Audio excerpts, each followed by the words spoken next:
Un an après le début de la guerre civile au Soudan, le président français Emmanuel Macron a annoncé lors d'une conférence à Paris que les donateurs internationaux s'engageaient à verser 2,13 milliards de dollars d'aide au pays. La date à laquelle l'argent sera disponible n'est pas encore connue, mais l'annonce suscite de l'espoir chez les travailleurs humanitaires qui ont déclaré précédemment que seuls 6% des fonds nécessaires pour le Soudan cette année ont été pourvus. Certaines parties de la capitale, Khartoum, ont fait l'objet d'une alerte à la famine au cours des dernières semaines. VOA a demandé à un haut responsable de l'aide humanitaire au Soudan s'il avait connaissance de cas antérieurs où une capitale, ou que ce soit dans le monde, avait été frappée par la famine. Je n'en ai jamais entendu parler. J'ai passé 7 ans en Somalie et c'est à Mogadiscio que les gens se rendaient pour trouver de l'aide. Je pense que pour la plupart des gens, la Somalie est un environnement très difficile.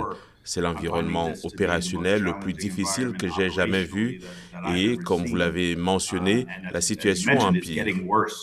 Outre le manque de financement, les travailleurs humanitaires disent être confrontés à des problèmes de sécurité causés par les combats et aux lenteurs de la bureaucratie soudanaise. La plupart des grandes organisations humanitaires se sont retirées du Darfour l'année dernière en raison du manque de sécurité. Il est difficile de savoir comment les nouveaux fonds parviendront là où ils sont les plus nécessaires. Adam Rojal est un défenseur des réfugiés et des déplacés au Darfour, une région du Soudan qui a également reçu des alertes à la famine. Il s'est entretenu avec VOA par appel vidéo depuis le Darfour. Nous sommes confrontés à des problèmes tels que la faim et la malnutrition et c'est la raison pour laquelle des enfants meurent chaque jour. Par exemple, selon les enquêtes menées par Médecins sans frontières, des enfants meurent chaque jour dans le camp de déplacés de Zamzam. Toutes les 2 heures, un enfant meurt dans ce camp. M. Rojal a également noté que depuis le début de la guerre, les forces paramilitaires de soutien rapide et les milices arabes au Darfour ont perpétré des violations de droits de l'homme et des meurtres à motivation ethnique contre les Noirs soudanais. J'entends par là des crimes à part entière qui nécessitent une intervention internationale et la punition des individus qui les ont commis. La justice doit s'imposer, tôt ou tard, et ces criminels doivent être punis au niveau local et international. Personne ne doit échapper à la justice.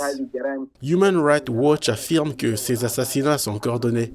Mohamed Ousmane.